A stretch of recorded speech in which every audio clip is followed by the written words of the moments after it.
Estamos al aire, el primer podcast del Instituto de Formación Profesional y Estudios Superiores de la Fiscalía General de Justicia de la Ciudad de México. Un espacio para conocer los temas que te interesan de una manera distinta y amable, charlando. ¡Comenzamos!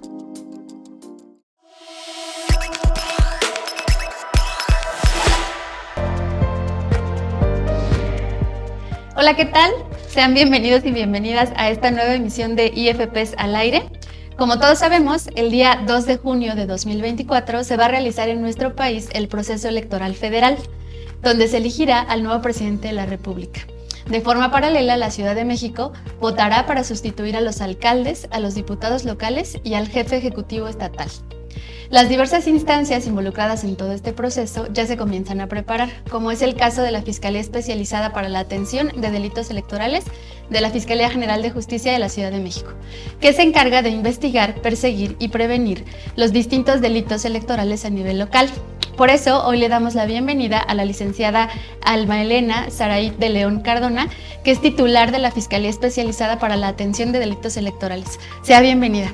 Muchas gracias, Carmen. Bienvenida Gracias, a Mauricio. su casa, el IFPs, que como siempre se le engalana de traer gente de primer orden, ¿verdad, Carmen? Exacto. Y con un tema bien interesante Bastante que nos atañe interesante. a todos y a todas. Creo que el tema de hoy resulta bastante interesante para todo nuestro auditorio y para todos los que somos mexicanos, ¿no, Carmen? Sí, exacto. Que de alguna manera es un tema que nos gustaría mucho abordar desde los orígenes hasta las particularidades, ¿no? Licenciada, de verdad sea usted bienvenida a esta su casa nuevamente, del IFPs. Pues quisiéramos, para ir entrando en materia un poquito, nos hablar un poquito acerca de lo que es la Fiscalía y cómo está conformada.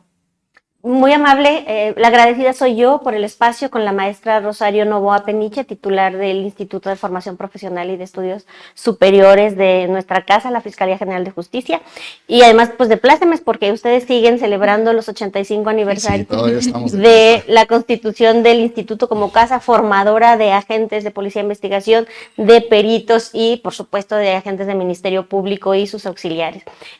Como bien dicen, el próximo año, yo diría que más bien la próxima semana ya estará iniciando el proceso electoral concurrente, es decir, el proceso electoral federal y el proceso electoral local. Dentro del proceso electoral federal, pues vamos a elegir, como ya comentó Carmen, al titular de la Presidencia de la República, pero también a 128 senadores y también a nuestros 500 diputados federales. Y en la Ciudad de México, exactamente, son muchísimos cargos. Al titular de la Jefatura de Gobierno de la ciudad, a nuestros 66 diputados locales, a nuestros 16 alcaldes y a un órgano muy importante de representación ciudadana, que son los consejos que integran las alcaldías. Una especie como similar a lo que en los ayuntamientos son pues los síndicos y los regidores, son figuras más o menos semejantes. Entonces, hay una multiplicidad de cargos en los que participan, además de una forma muy activa, hombres y mujeres, porque recordemos que estamos ya en un año de la paridad y participan de manera paritaria hombres y mujeres que pueden contender a este tipo de cargos. Entonces, sí, será un año de mucho movimiento político, de mucho movimiento electoral y, por supuesto, la Fiscalía, como bien dicen, estará atenta a garantizar el desarrollo adecuado de esa función pública electoral que van a realizar otras autoridades electorales. Que realmente es un proceso, como bien lo menciona, muy titánico, bastante titánico y que desde luego encierra una gran responsabilidad a ustedes como Fiscalía. Nos gustaría que nos comentara cómo está integrada esta Fiscalía, cómo la integran, cómo está dividida y cuáles serían las particularidades especiales de esta Fiscalía. Es una Fiscalía muy joven. Formalmente, yo como titular fui electa en diciembre de 2020 y la Fiscalía comenzó a operar a finales de ese mismo mes, a partir del 22 de diciembre, que se publicó un acuerdo por la Fiscal General en la que declaró el inicio formal de operaciones y funciones de la Fiscalía Especializada. A partir de entonces, pues, tenemos 2 años, 8 meses de vida y este sería en la víspera de nuestro segundo proceso electoral ya funcionando como Fiscalía. La Fiscalía está compuesta, pues, desde luego, por una titularidad y por 2 áreas muy relevantes, una que tiene que ver con el trabajo sustantivo, que es una Fiscalía de investigación de esos delitos propiamente, y una una especie de área de dirección que se encarga de hacer enlace con otras autoridades electorales, de articular una campaña de prevención del delito que nos permita salir hacia la ciudadanía y que nos conozcan. ¿Cuáles serían esas áreas particulares que menciona que pueden coadyuvar con su fiscalía? Bueno, pues el Instituto Electoral de la Ciudad de México, desde luego, que es la autoridad, digamos, organizadora del proceso electoral, y a su vez el Instituto Nacional Electoral, que también tienen funciones que, digamos, que se compaginan y que funcionan de manera, pues, semejante, pues, ¿no? Ok. Y esa parte, por ejemplo, que usted la menciona, me parece interesante, que no sé si nos pueda dar un poquito más de detalle. ¿Cómo es esa participación, por ejemplo, del Instituto Nacional Electoral con la Fiscalía? ¿En dónde sí entra, en dónde no entra o hasta qué punto puede entrar? Bueno, a partir de la reforma electoral de 2014, el Instituto Federal Electoral trascendió a un Instituto Nacional Electoral. La idea de las autoridades que en ese momento impulsaron esa reforma constitucional era crear un sistema nacional electoral donde estuvieran homologadas las elecciones, donde estuvieran asumiera una autoridad nacional la mayor parte de las funciones estatales. Incluso la selección de los propios consejeros que integran los institutos electorales son seleccionados por el Instituto Nacional, por ejemplo, ¿no? Entonces, como parte del producto de esa reforma electoral, gran parte de la competencia y de las facultades que hacían los institutos electorales locales se remitieron ahora al Instituto Nacional Electoral. Entonces, eso provoca que tengan ellos una sinergia y participen de manera simultánea haciendo actividades que antes veíamos que hacía el Instituto Electoral, es decir, comparten facultades. Lo mismo, algo similar pasa con los tribunales electorales locales y sus similares a nivel federal. A nivel federal lo que tenemos es una sala superior que pertenece al, digamos, en su conjunto al Tribunal Electoral del Poder Judicial de la Federación, y que a su vez aglutina también a las salas regionales, que son una especie de tribunales regionales que tienen jurisdicción en cada una de las 5 circunscripciones electorales en las que está dividido nuestro país. Entonces, como ven, nada más de platicarlo así, son un sistema electoral muy complejo, a un diseño institucional que tiene una razón de ser muy añeja, no es algo nuevo. Lo que ha sido novedoso es esta serie de reformas legales que nos permiten ir afinando y ajustando las instituciones para una mejor calidad de la democracia. Y pero sin duda, yo creo que la Fiscalía sí es punto medular porque resulta ser como punto de contacto cuando se está presumiendo que se está cometiendo un delito de esta naturaleza, ¿no? Y que les competen.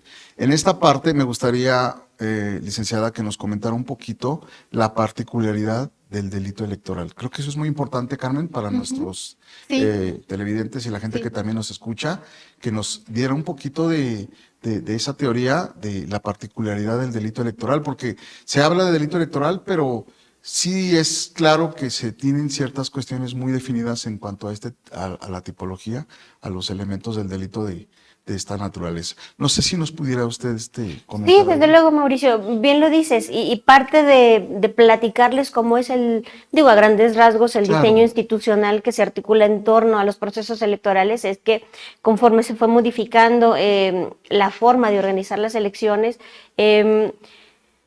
pues el Estado asumió el Estado y la ciudadanía, digamos, impulsó, y los partidos de oposición en su momento, la creación de otro ente que tuviera injerencia en los procesos electorales y que garantizara primero la efectividad del sufragio, la autenticidad de las elecciones. Esta parte es muy importante, es decir, elecciones libres, tanto de violencia, tanto de, digamos, irregularidades, que eventualmente fueron reclamos que se configuran en el imaginario colectivo como fraudes y procesos electorales, digamos, no muy íntegros, pues, de esa naturaleza.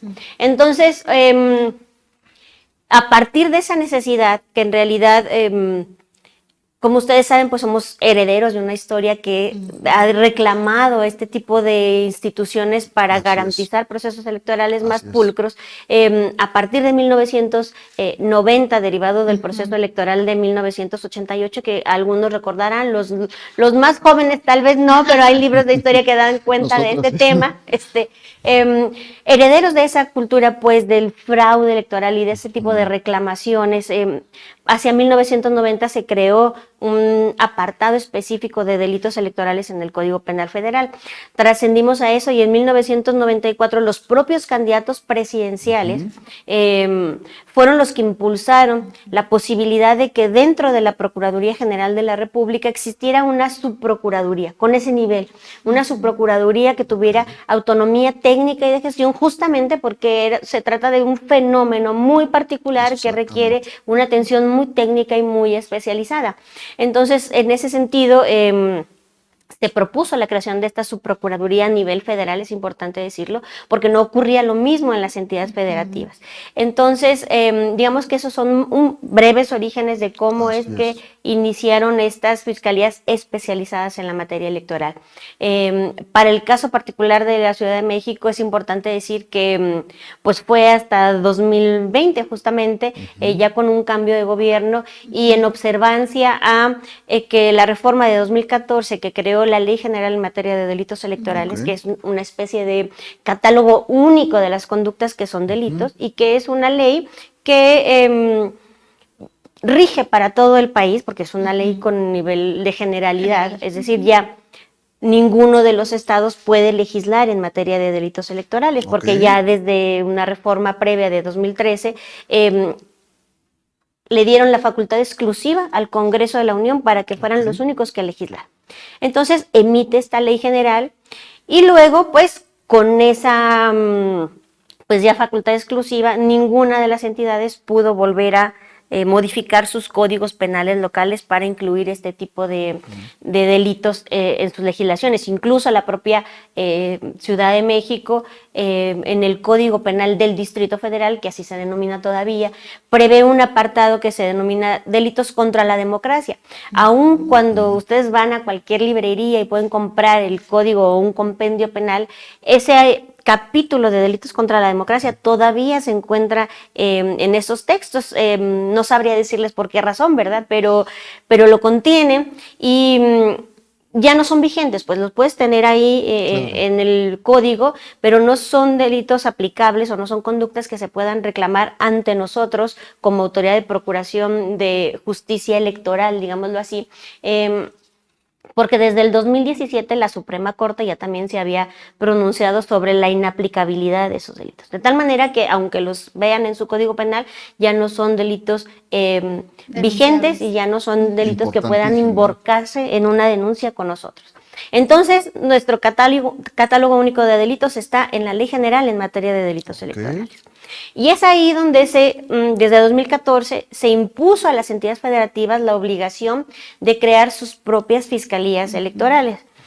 Hoy, a 9 años de distancia, todavía eso no es una realidad. Hay fiscalías estatales que tienen incluso nivel de dirección o de unidad administrativa, o que nada más es el titular y un ministerio público, o donde se habilita a un agente de ministerio público o a un fiscal en su caso para que funja como especializado durante los procesos electorales. Eso es algo que no abona no diría que a la certeza, pero sí a la mayor calidad de cómo se llevan a cabo los procesos electorales, porque no hay una especialización y porque la calidad de las investigaciones cambia, pues no es lo mismo alguien que se dedica habitualmente a analizar este fenómeno a alguien que de manera temporal habilitas para ese cargo y deja de ejercer. Es muy correcto. Entonces, en eso estriba la garantía que otorga la Constitución y las leyes de que sean fiscalías que tienen o que gozan de una autonomía técnica y de gestión. Es decir, nosotros tenemos la facultad, como es el caso de la Ciudad de México, de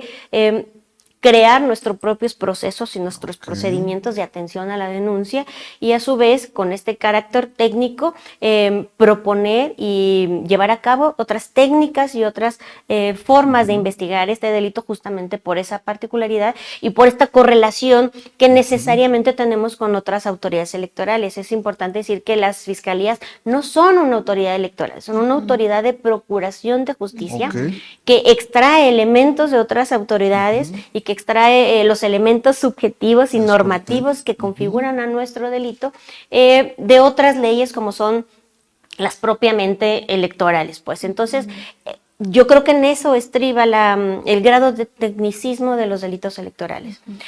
Los delitos electorales surgen o se diseñan a partir de conductas que existen en la realidad, conductas que se han reclamado o que son parte de las reclamaciones de lo que la gente asocia con un fraude o con elecciones poco limpias. Por ejemplo, la compra de voto, la coacción, el uso de recursos públicos, etcétera, o el traslado de votantes que conocemos como acarreo. Por muchos años la historia política de nuestro país vivió o supo o tuvo conocimiento de conductas de carácter ilícito, como fueron un padrón en el que se encontraban personas que ya habían fallecido, digamos un padrón poco confiable, pues, y que a lo largo de la década de los 90 hacia acá ha tenido una serie de evoluciones que ya hoy gozan de una garantía de que las personas que nos encontramos inscritas ahí, pues son datos ciertos, son fidedignos, porque hay obligaciones de las autoridades civiles de reportar, digamos, el número de fallecidos. Hoy tu credencial de elector es un documento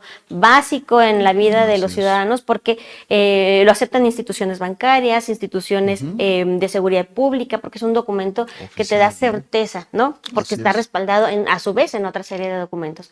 Entonces, cada aspecto del sistema electoral mexicano tiene una historia propia y las fiscalías electorales pues son una muestra de esa historia en la que el reclamo de la ciudadanía y de los propios actores políticos pues quiso que hubiera una institución con un carácter más fuerte. Recordemos que la Procuración de Justicia, digamos, es el poder o la facultad punitiva del Estado, es la última razón de Estado, es decir, ya cuando no funcionaron las sanciones administrativas, cuando ya tampoco una multa fue suficiente, pues entonces ahora habrá que imponer sanciones de carácter corporal, pues como son las privativas de libertad, por ejemplo. Fíjese que menciona algo bien importante. En un principio de su charla, muy acertadamente mencionaba usted que es una fiscalía joven, realmente de poca creación. Yo creo que va muy de la mano con la implementación del nuevo sistema. ¿Cómo asume la Fiscalía de Delitos Electorales ese reto de traer un chip, como usted bien lo menciona, ¿no? Muy aletargado, muy tradicionalista en años pasados? ¿Y cómo se ha ido ajustando a este proceso de cambio del nuevo sistema? ¿Cuál considera usted que son los pros, los contras, incluso los retos, ¿no?, a nivel jurídico de estos delitos en el nuevo sistema? Pues fue todo un desafío porque fueron procesos paralelos. La implementación del sistema penal acusatorio, desde luego, que ya también tenía la misma trascendencia de la propia reforma cuando surge la ley, que es de 2014, el propio proceso de transición de la Procuraduría General de Justicia a Fiscalía y esta impronta que tuvo la Fiscalía Electoral de ser un órgano autónomo dentro de otro órgano autónomo, que se explica un poco por las razones que he dado. Históricamente las procuradurías eran parte del Ejecutivo federal o de los locales, entonces eso hacía que, digamos, tuvieran cierta dependencia y que se les considerara un brazo, pues una extensión de la impartición de justicia o digamos que tuvieran cierta inclinación a los poderes ejecutivos. Entonces era el proceso de implementación del sistema penal acusatorio, el proceso de transición de la propia Fiscalía, que incluso todavía está, digamos, implementándose aún, y simultáneamente y montándonos a ese tren en marcha, la Fiscalía Electoral. Una fiscalía que llega a incorporarse en una gran institución que no estaba lista para esta fiscalía. Y junto con la Fiscalía de Combate a la Corrupción, que también fue una fiscalía creada de manera específica para atender ese otro fenómeno también lacerante para nuestro país, pues fueron dos figuras nuevas que se incorporan a este proceso de transición o como parte del proceso de transición. Sí fue muy desafiante porque había que generar una estructura, había que generar canales de denuncia para la ciudadanía, que nos conocieran, posicionarnos y desde luego implementar una serie de mecanismos internos y de forma de investigación del delito, no voy a decir que distinta, pero sí ajustada a las particularidades del propio delito. Entonces, pues eso, hubo que crear todo un aparato interno pequeñito, porque somos una fiscalía pequeñita, pero que ha respondido por lo pronto ya a un proceso electoral y que estamos preparándonos arduamente para el siguiente que está por comenzar. Fíjese que precisamente de cara a eso, Carmen, se viene, como bien lo mencionabas al principio, un proyecto bastante ambicioso que es hacer frente al proceso electoral del 2024. Nos gustaría operativamente que nos marcara un poquito la parte operativa de cómo asumirá ese reto, porque creo que es importante tanto para los que nos escuchan y para la gente que no conoce aún, la garantía que podemos esperar de la Fiscalía en cuanto a la presencia del nuevo proceso electoral. ¿Cómo lo asumirá? Porque tengo entendido, si bien es cierto que como usted lo menciona, es una fiscalía pequeña, pero se va a apoyar en otras áreas, ¿no? Es evidente porque, pues, más en una ciudad como la de nosotros, tan densamente poblada, requiere hoy un proyecto bastante grande. ¿Cómo asumirá o cuáles serán los retos que usted considera se deben trabajar en su fiscalía, usted como titular, y cómo piensa manejarlos operativamente hablando? Pues sí, es un reto muy importante, pero que descansa en una institución ya muy consolidada. Entonces, pues les daré lata a todos, ¿no? Y no me odien si los hacen trabajar el domingo de las elecciones. Desde luego que se apoya en ya las coordinaciones territoriales que están distribuidas a lo largo de la ciudad y que funcionan para atender a las alcaldías propiamente, a la ciudadanía más cercana a los lugares de los hechos, y desde luego en una coordinación de servicios periciales que nos ha apoyado mucho, y en toda la estructura en sí misma, tanto de policía, de policía de investigación, como en las instituciones que son externas a la Fiscalía. Insisto en las propias autoridades electorales y un actor o actores muy relevantes del gobierno de la ciudad, como son la Secretaría de Seguridad Ciudadana, que son, o que muchas de las veces fungen como los primeros respondientes y que pueden interactuar de una manera más rápida porque están desplegados por toda la ciudad. Desde luego con el C5, que además controlan, son los dueños de todas las cámaras que nos vigilan. Entonces, tenemos una relación muy cercana y muy estrecha con ellos, y eso nos ha permitido fortalecer las investigaciones. Entonces, en ese sentido, la Fiscalía ahora está preparándose para un proceso de prevención del delito. Es importante mencionar que las fiscalías electorales no tienen la misma naturaleza que el resto de las fiscalías. El resto de las fiscalías son reactivas.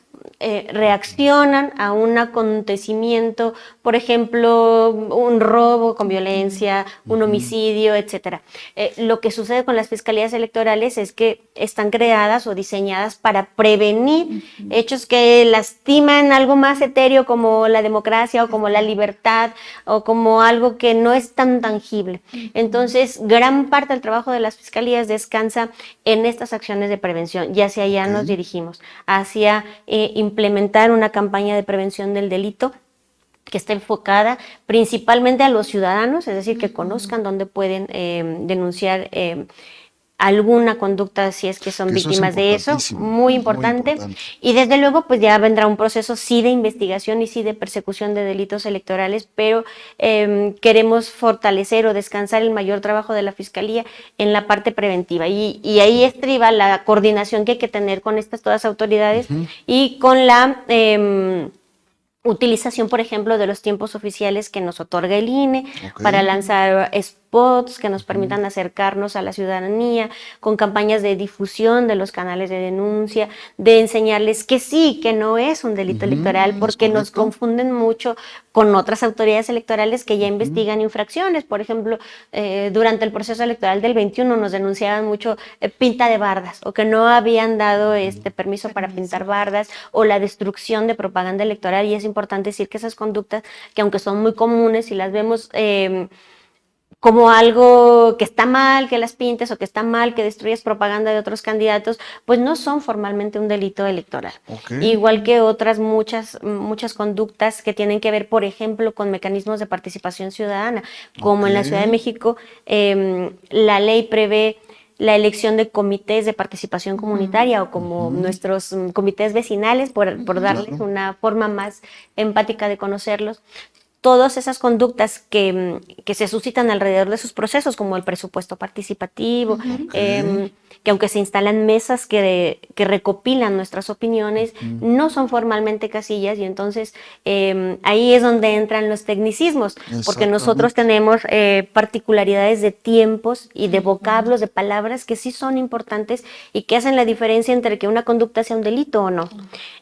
Por ejemplo, eso es muy palpable porque en procesos de participación ciudadana, las mesas son receptoras de opinión, formalmente no son casillas. Y mi ley prevé que para que sea un delito tienen que ser casillas. Solo por dar un ejemplo, ¿no? Claro. O ahora, más complicado. Y entonces, pues, por ejemplo, ahora que justo me comentaban ustedes antes de que comenzáramos el programa sobre este concepto de veda electoral y de lo que estamos viviendo en la ciudad y en todo el país con procesos internos de los partidos políticos, formalmente no estamos dentro de un proceso electoral. Y ese tipo de conductas, al suscitarse dentro de procesos que están regulados en estatutos que rigen a los partidos políticos porque tienen esas figuras de elegir ese tipo de cargos, no entran dentro de los delitos electorales, porque formalmente no hay, o legalmente no ha iniciado el proceso electoral. Por ende, no estamos dentro de un proceso con miras a selección de candidatos a un cargo de elección popular. Esa es la diferencia. Estos son cargos intrapartidarios o dentro de los partidos que elige su militancia y tal vez a veces salen hacia la ciudadanía y a lo mejor te toca, como voy a poner este ejemplo de un partido en específico que su método va a ser la encuesta, pues puede ser que a lo mejor vayan a tu casa, pero ese no es un proceso que sea generalizado para toda la ciudadanía. Porque es interno, ¿no? Desde luego, porque es interno, entonces nosotros como Fiscalía de Delitos Electorales, esas conductas, digamos que siguen el ciclo del proceso electoral. Y el ciclo del proceso electoral tiene varias etapas. La propiamente preparatoria de la elección, que es donde encontramos todos estos actos de precampañas, de selección de candidatos, de campañas electorales, de registro de candidatos, de determinación y ubicación del número de casillas, de selección de quienes van a ser los integrantes o los funcionarios de casillas. Todo eso ocurre en la etapa de preparación de la elección. Y ahí ocurren delitos que prevé la ley que no pueden sancionarse en otra etapa, es decir, durante la jornada electoral ya ocurren otro tipo de delitos electorales y después de la jornada electoral son otras modalidades de delito. La temporalidad es muy La temporalidad es fundamental, fundamental. Por eso es que ahora no podemos hablar de delitos electorales o de precampaña, porque no estamos en un proceso de precampaña ni de campañas. Entonces son actos políticos, sí, pero que están regulados en los estatutos o en los documentos básicos de los institutos y que son aprobados por las autoridades electorales. Eso es importante decirlo. No están actuando fuera de la legalidad, al menos en la organización de los procesos. Cosa distinta sería, por ejemplo, si lo que nos denuncian son la utilización de recursos públicos para favorecer a algún aspirante al cargo partidario. Eso sería otra cosa, que sí podría eventualmente caer en un delito electoral. Pero por lo pronto, como organización de procesos de selección de personas a un cargo interno, no es un delito electoral. Y por ejemplo, Carmen, adelante. Sí, licenciada, es que ahorita que estaba como aclarándonos todas esas cosas, me viene a la mente, hace rato hablamos de delitos, hablamos de la parte en cuanto a nuestro proceso electoral que ya va a ser paritario, ¿no? La participación de las mujeres en los procesos electorales. ¿Cómo haríamos esta parte de distinción? Porque también ahora en redes sociales todo el tiempo se está hablando de violencia política contra las mujeres. Entonces me suena que también es un tema que tiende a confundir. Entonces, ¿cómo podemos aclarar cuáles cosas sí entran dentro de violencia política contra las mujeres? Y de hecho, por las particularidades que hemos visto, ¿no? A través de los medios y de las redes sociales, creo que es muy acertada tu pregunta. Sí, o sea, me parece que es importante que lo aclaremos. Pues te parece muy bien, porque sí es muy importante. La violencia política también tiene un origen. Violencia política en su sentido estricto o general ha existido siempre, ¿no? De muchas formas. Pero a medida que la participación de las mujeres se hizo legalmente permitida, porque no podíamos ni siquiera votar antes, pero a partir de que se permitió el sufragio femenino, a partir de que se les permitió ser candidatas y a partir de que participaron de una forma más activa en la política, pues fueron víctimas o resintieron agresiones y resistencias de parte de, pues de hombres en su mayoría, aunque eso no excluye que otras mujeres puedan cometer violencia política, pero digamos hablando como los orígenes del tipo penal, pues surgió lo mismo, hubo expresiones de tal gravedad que afectaban la forma en la que las mujeres participaban en la política como candidatos, incluso como simples militantes, la forma en la que participan dentro de sus partidos o dentro de los procesos electorales. Entonces, hacia abril de 2020, también un delito que se incorporó de una forma pues también muy reciente, pudimos ver que ya podían ser sancionados quienes cometieran violencia política en razón de género. Recordarán que había precedentes también muy lamentables, como los casos de en su momento la candidata a jefa delegacional por Coyoacán, María Rojo, que fue una sentencia que la sala regional en el ámbito electoral sí determinó que había violencia política y que incluso la sanción era anular la elección y así lo determinó. Sin embargo, como esta sentencia era susceptible de ser revisada por una instancia superior, fue justamente la sala superior del Tribunal Electoral quien determinó, bueno, no vamos a llegar a esa sanción porque no podemos determinar cuál fue el grado de afectación, a cuántos electores los determinó ese tipo de actos para que no votaran por ella, ¿no? Casos como ese lo pongo como ejemplo porque fue aquí en la Ciudad de México y porque en esa alcaldía de Coyoacán fue víctima María Rojo de muchos casos de muchos actos de violencia en su contra. Sin embargo, en ese momento no era la violencia política un delito electoral y no se pudo, digamos, pues vincular a alguien o imputarle a alguien ese tipo de conductas. Y además que en la violencia política ocurre algo pues muy lastimoso, que la mayoría de la violencia ocurre, por ejemplo, en redes sociales y se esconden en el anonimato. O, por ejemplo, en eventos masivos donde tampoco puedes determinar quién cometió tal o cual conducta. Recordarán un evento en la que la ex jefa de gobierno se encontraba realizando un mitin también en Coyoacán, curiosamente, donde hubo una gresca entre las personas que estaban ahí y los asistentes, algunos grupos de choque que se lograron identificar y que incluso alguna persona falleció, una mujer perdió la vida en ese acto de violencia. Pues no hubo forma de poder determinar a alguien porque, primera, no existía el tipo penal y segunda, era imposible determinar quién había causado ese tamaño de destrozo. Entonces, es muy difícil para las mujeres que participan en política señalar a su victimario. Y bueno, ahora ya con el tipo penal estamos encaminándonos a eso. Y psicólogas como tú nos han ayudado mucho. Recientemente la Coordinación de Servicios Periciales fue sensible a este tema para que a través de dictámenes psicológicos se pueda determinar la existencia o no de la violencia política. Este es un primer gran paso porque no todos los delitos de violencia de género tienen que ser atendidos por los centros especializados. Justamente parte de la técnica o de la especialidad del delito implican o exigen que haya un psicólogo especializado y no solo un psicólogo enfocado al fenómeno político electoral, sino una trabajadora social o una antropóloga social que conozcan este tipo de que puedan analizar el contexto. Exactamente, del contexto y cómo es que determina la existencia o no de la violencia. Pero sí, nosotros aspiramos a que esas conductas no sucedan y en caso de que ocurran, pues cuál sería la mejor manera de atenderlas y de poder lograr una judicialización y una vinculación eventualmente. Yo te puedo contar que en este aspecto de la violencia política, la Fiscalía ya ha judicializado 2 carpetas de investigación. Parece poco, ¿verdad? Pero para ser una fiscalía especializada y nueva y un delito también novedoso, me parece que sí es un gran paso. A nivel nacional ha habido otros casos de éxito como aquellos discursos que llevan a cabo los medios de comunicación en el que objetivizan a las mujeres o trivializan sus logros políticos, han sido más sancionados los periodistas y los medios de comunicación. En nuestros casos en la Ciudad de México fueron otros candidatos, y en uno de esos casos fue un homólogo, es decir, fue entre dos diputados que actualmente están en ejercicio de sus cargos. Entonces, en eso estribaba la trascendencia. El hecho de no haber llegado todavía a un buen puerto, porque seguimos en investigación, es que nos encontramos con una barrera que ha sido parte de los retos y de los desafíos a los que nos hemos enfrentado, que no hay jueces especializados en la materia electoral. Los jueces de control, si bien son jueces penales, conocen el sistema acusatorio, tendrán otros grandes conocimientos en las particularidades de otros delitos. También para ellos esto es un delito nuevo.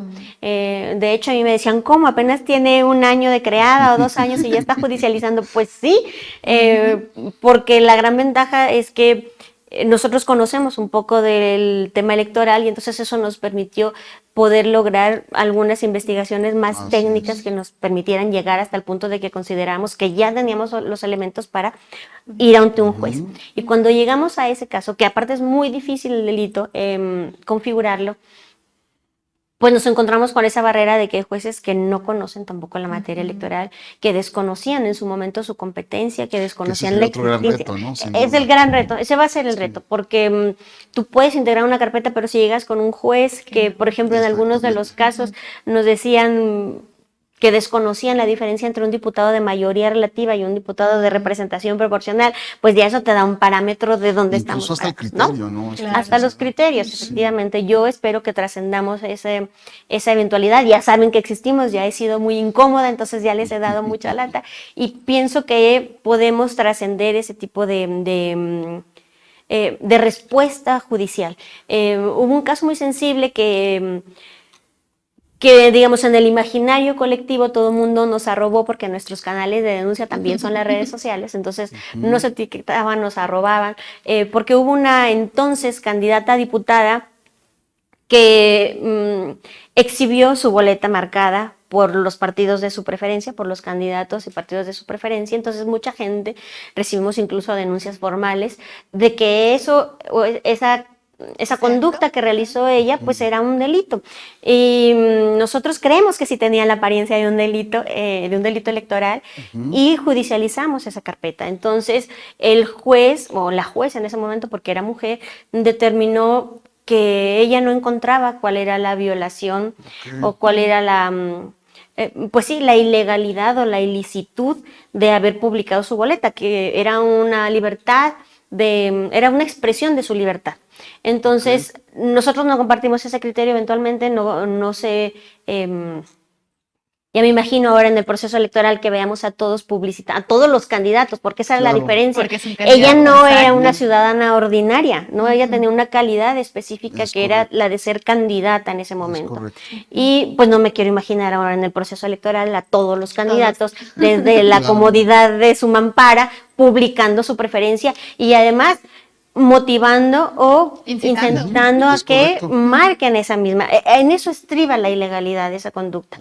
Entonces la juez no identificó estos elementos y para ella incluso, yo creo que se excedió, nosotros incluso nos quejamos de esa determinación porque sobreseyó el asunto, es decir, ya nos dejó con la imposibilidad jurídica de, digamos, de buscar otros elementos que nos permitían acreditar que eso era un delito. Entonces, para ella no había delito, no encontraba, pues, por qué habíamos llegado a ese tema. Que fue de alguna manera. Como, ¿por qué me hacen perder mi tiempo con esto, no? Sí. Y pues ya, sobreseyó, no hay delito, entonces, imagínate eso. Entonces, para nosotros sí fue un precedente muy lastimoso, pues, y yo creo que para la gente también, porque, insisto, gran parte de la actividad de la Fiscalía respecto de ese caso, lo que estoy comentando ahora, derivó de que los propios ciudadanos fueron los que le dijeron a ella, incluso en su perfil, esto es un delito, no puedes hacer eso, esto es un delito electoral, en fin, y recibimos la denuncia de las ciudadanas, no fue por noticia criminal, no fue,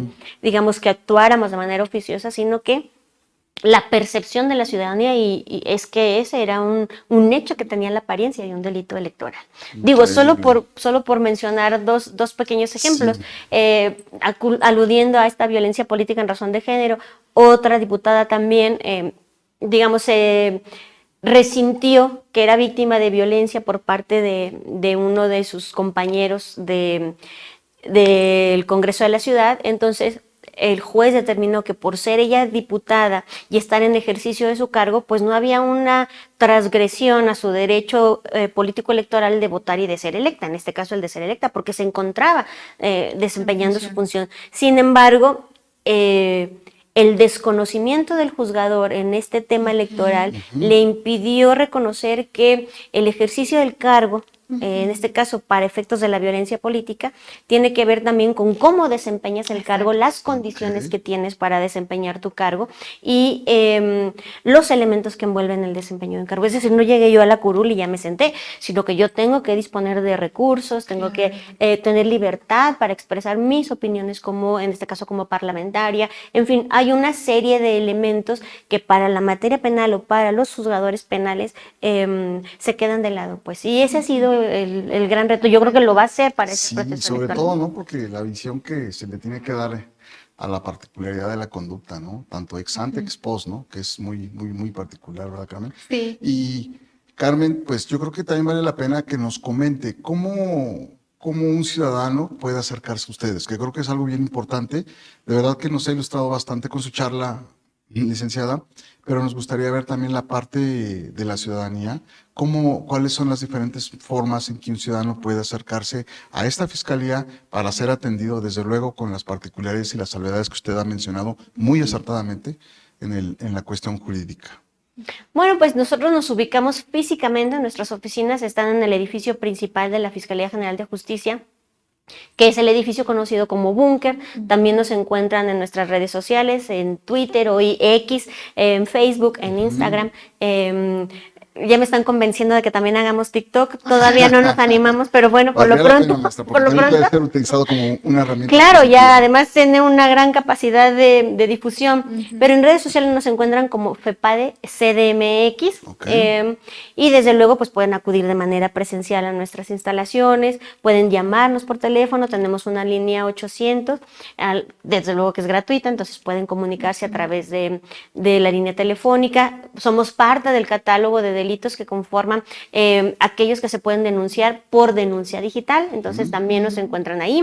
Y una vez que acudan a nuestras instalaciones, encontrarán personal que los puede orientar para que formulen su denuncia de una manera más acertada o disipar esa duda de si el hecho que están denunciando es o no un delito electoral, ¿no?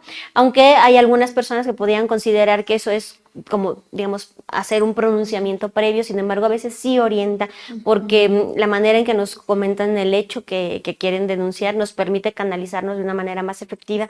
Así es mejor presentar una queja de carácter electoral que una de carácter penal que derivará eventualmente tal vez en una abstención o en un archivo temporal o incluso en un ejercicio de la acción penal, ¿no? Entonces, esa parte nos permite tener esa cercanía y orientarlos y reconducirlos. Y eso me parece sensacional, de verdad, ¿no, Carmen? Sí, porque además se evita que un proceso que tal vez no va a derivar en algo, o le generamos una expectativa al ciudadano. Y esa es la parte fundamental, que la gente se queda con la sensación de impunidad. Entonces, ¿para qué sirven las fiscalías si yo denuncio esto y no lo van a hacer? Pues porque no es parte del catálogo de delitos electorales que están en la ley general. Eso es muy importante decirlo. Y porque además sí existe una forma de canalizar ese tipo de denuncias. Por ejemplo, existe Defensoría Pública Electoral, que depende del Tribunal Electoral en la ciudad, que puede incluso acompañarlos, redactarles sus demandas y acompañarlos hasta el final de la sentencia que les emita una autoridad electoral, ¿no? Incluso si quieren impugnar, también ellos mismos los acompañan. Es decir, existe un canal específico por cada hecho, por cada conducta que se detecta. Entonces, no todo recae en el ámbito penal. Repito, esta es la última instancia o la instancia más fuerte o más radical de sanción que tiene el Estado. Entonces, hay otros canales a los que puedes presentar tus denuncias. Pero bueno, nos encuentran ahí. No, y me parece sensacional esa parte que usted menciona, licenciada. Primero, la parte de la prevención, que es algo muy importante que está realizando la Fiscalía, ¿no? El proyectar una campaña de prevención en estos temas. Dos, la asesoría, que también, como lo acabamos de comentar y lo acaba usted de comentar muy acertadamente, creo que son temas que particularmente, al ser particularmente especiales, sí debe de tener una asesoría. Yo creo que vale y cabe mucho, ¿no? Precisamente para evitar, como bien lo menciona usted, esa frustración o esa sensación de impunidad, porque también también hay que ser muy ciertos que al tener esa particularidad, no todo puede entrar, ¿no? No nada más es llegar y denunciar, sino creo que esa parte que usted menciona con su personal es muy importante, y posteriormente la parte en donde cuando sí hay un encuadramiento de alguna conducta, precisamente la parte de que entra la Fiscalía en cuanto a procuración de justicia. De verdad que creo que nos ha ilustrado bastante, ¿verdad, Carmen? Ha sido es bastante un tema muy amplio. cierto, muy amplio. Muy amplio. Y el tiempo no alcanza, ¿no? Y ya casi estamos cerrando, Carmen. Sí, y esto que mencionaba es bien importante porque finalmente el que se haya generado esta nueva fiscalía obedece a la necesidad de la ciudadanía. Exacto. O sea, claro, fue impulsada por ellos. Exacto. Entonces, por eso cuando usted de pronto decía, es que nos etiquetan en Twitter, bueno, ahora X, ¿no? En Facebook y todo, es porque la ciudadanía cada vez está más involucrada en los procesos electorales. Claro, y son mecanismos que te permiten mayor cercanía, o por ejemplo, justamente lo que mencionabas en violencia política, donde es que me están publicando fotos, es que me están mencionando esto, y ahí es muy importante hacer esta diferenciación. Por eso es que la asesoría es importante, porque no todos los reclamos que se le hagan a una funcionaria o servidora pública son violencia política, ¿no? Claro. Hay que diferenciar entre aquellos reclamos que tienen que ver con el ejercicio del cargo y aquellos que son respecto de su persona. Digo, solo por recalcar la importancia de que alguien te asesore para que puedas presentar una denuncia más eficaz y que te deje con esa sensación de que, bueno, es posible que se investigue y es posible que ya después de llevar a cabo una investigación más exhaustiva se determine o no si hay delito, pero por lo pronto identificar la conducta sí es un gran paso para seguir adelante con el procedimiento. Claro, porque además las personas ciudadanas son las que empiezan a hacer que estas fiscalías caminen, porque las nutren, porque se interesan. Claro. Yo no vería tampoco tan mal que de pronto abrieran su canal de TikTok y ahí nos pudieran educar incluso a todas las personas sobre lo que eso no es un delito, porque finalmente es acercarse a las redes. Ahora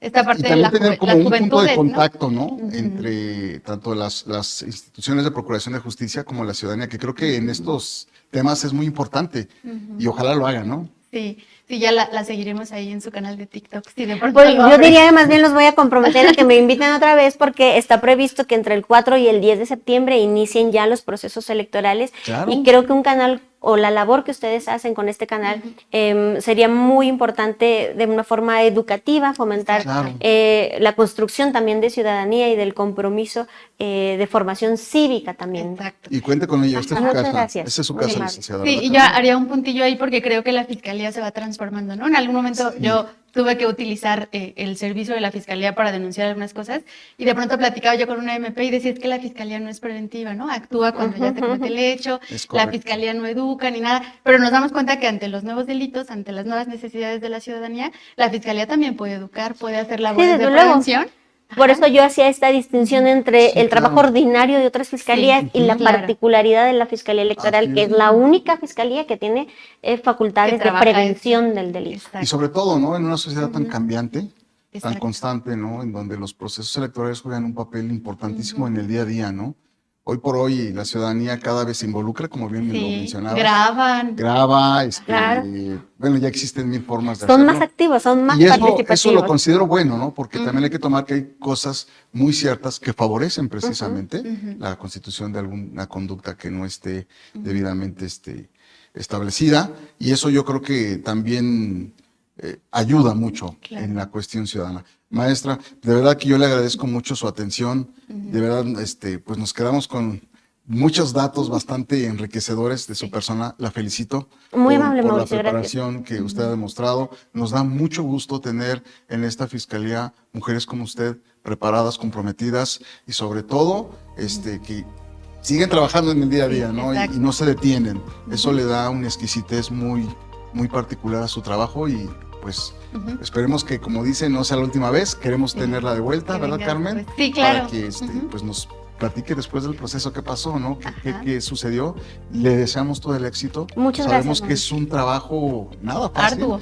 No quisiéramos estar en sus zapatos. Sin embargo, sabemos que tiene la capacidad. Gracias. Y tiene el conocimiento para lograrlo. Nosotros como compañeros de equipo, tanto de Carmen como un servidor, creemos que va a ser un buen trabajo y no nos podemos equivocar. Entonces, pues enhorabuena y todo el éxito del mundo. No sé si quiera cerrar con algún mensaje a nuestro la ciudadanía, a nuestros compañeros y compañeras. Es una fiscalía muy joven. Le agradecemos muchísimo que haya venido.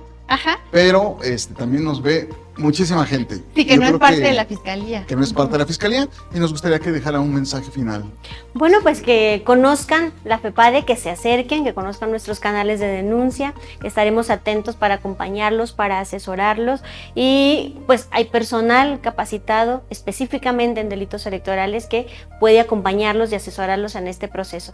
Ya dije nuestros canales de denuncia, pero se los repito, a través de una línea 800, que es el 800-133-7233, denunciadigital.cdmx.gov.mx, en Instagram, en FEPADE, en Twitter X, nos encuentran como FEPADE-Ciudad de México. Estamos a sus órdenes y gracias por el espacio. Muchísimas gracias. Y les recordamos que pueden dejarnos abajo comentarios. Si les quedaron muchas dudas, como a nosotros, para que la licenciada vuelva a venir, anótenlos ahí y después la tendremos de regreso. Muchísimas gracias. Una excelente tarde todos. Gracias, hasta luego. Hasta luego.